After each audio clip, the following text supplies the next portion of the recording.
Indian scientist who decoded the language of DNA. चलो मानो DNA एक किताब है, लेकिन अगर उसकी भाषा ही समझ ना आए तो ऐसी किताब का क्या फ़ायदा।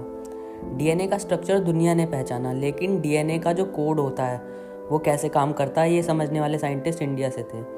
डॉक्टर हरगोविंद खुराना। हरगोविंद खुराना का जन्म 1922 में इंडिया के एक छोटे से गांव रायपुर पंजाब में हुआ।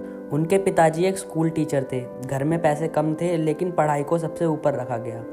गांव में बिजली नहीं थी, रिसोर्सेज कम थे, पर एक चीज़ थी, सीखने की जिद। हरविंद खुराना ने अपनी ग्रेजुएशन पंजाब यूनिवर्सिटी से की और पीएचडी के लिए यूके चले गए।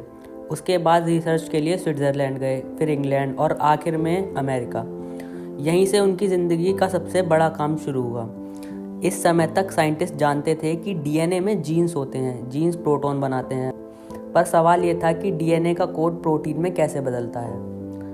हरविंद खुराना ने यह प्रूव किया कि डीएनए में 3 लेटर्स 1 वर्ड मतलब एक कोडॉन होता है। हर एक कोडॉन एक स्पेसिफिक अमीनो एसिड बनाता है और यही अमीनो एसिड बॉडी के ज़्यादातर फंक्शंस को कंट्रोल करते हैं। सिंपल शब्दों में उन्होंने डीएनए की भाषा को डिकोड कर दिया। खुराना यहीं नहीं रुके, उन्होंने लैब में पहली बार आर्टिफिशियल डीएनए बनाया और ये दिखाया कि डीएनए को समझकर उसे कंट्रोल भी किया जा सकता है। इसके रिजल्ट से modern genetics, biotechnology, medical research सब पॉसिबल हुआ। 1968 में हरगोविंद खुराना, मार्शल निरनबर्ग और रॉबर्ट हॉली तीनों को जेनेटिक कोड समझने के लिए नोबेल प्राइज़ मिला। ये सिर्फ एक साइंटिस्ट की जीत नहीं थी, ये साइंस की दुनिया का टर्निंग पॉइंट था।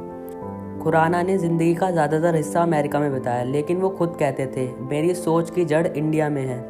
उनकी कहानी ये सबक देती है कि टैलेंट बॉर्डर नहीं देखता और साइंस नेशनलिटी नहीं देखती।